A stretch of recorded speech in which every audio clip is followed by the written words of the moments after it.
राधे राधे, नमस्कार। आज मैं विवाह गीत सुना रही हूँ। गीत आप लोग सुनिएगा और लाइक कमेंट करिएगा और हमारे यूट्यूब चैनल को सब्सक्राइब भी कीजिएगा आप लोग।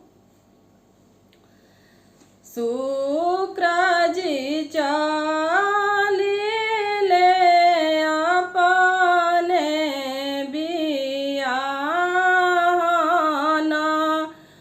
बारहो बाजाना बजाय, बारहो बाजाना बजाय। जब शुक्र गईले हो गौआ के गोइड़ावा हो, बावे दहिने बोले का, बावे दहिने बोले का। तनी एक पोथिया बिचार भैया लछुमण, कवने सगुने बोले का, कवने सगुने बोले का। सीता के सिन्होरवा भैया घरे छूटी गईले हो, कैसे होइए सीता के बिया, कैसे होइए सीता के बिया। ओ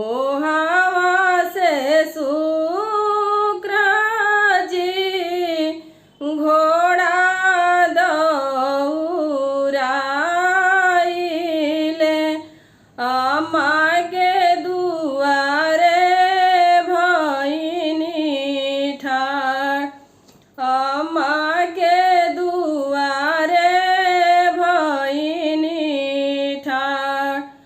खोला खोला आमा हो बाजार के ओड़िया हो, कब से खड़ा हई हम दुआर।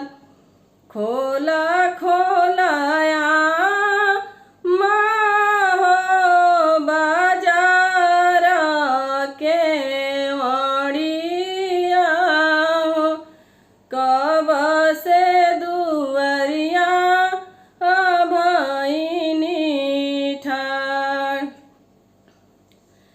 कैसे के खोली बाबू बाजार के ओड़िया हो, बहिन बैठी जेवाना, बहिन बैठी जेवाना। आई है पतोहिया दी है कि दोनाही हो, आत्मा के ले जुड़वाय, आत्मा के ले जुड़वाय। घूमी चलाया जाना, घूमी चला बाजाना,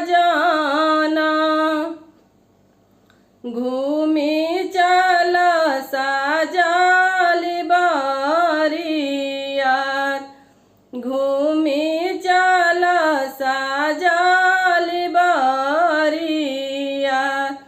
हमारी जया माँ के बड़ी दुख होई है हो,